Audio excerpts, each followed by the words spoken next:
Sveiki! Esmu Diana Kalē.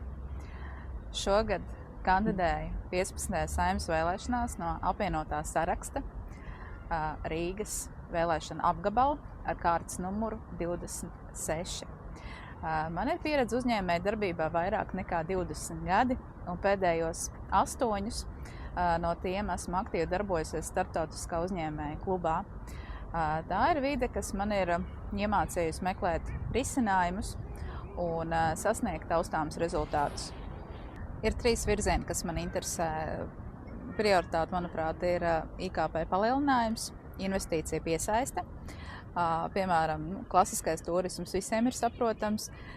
Izglītības turismā tur ir vajadzīga nopietnāka uzraudzība, bet, manuprāt, neizmantots potenciāls ir tieši medicīniskais turisms.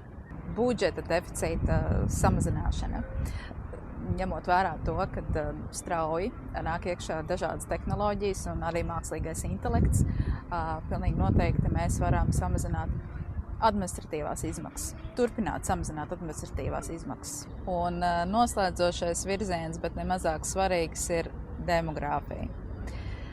Tur ir nepieciešams komplekss risinājums, jo mēs redzam sekas, bet ir jāsaprot cēloņi.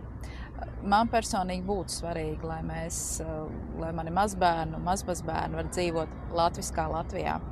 Un kandidēju Saeimas vēlēšanās, jo pagājušo gadu, ņemot dalību pašvaldību vēlēšanās, man bija iespēja iepazīt apvienotā saraksta komandu.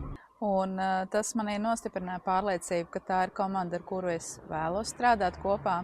Un es ticu, ka apvienotā saraksta līderis Andris Kulbergs ieviesīs lielas pārmaiņas Latvijā. Lai mums izdodas!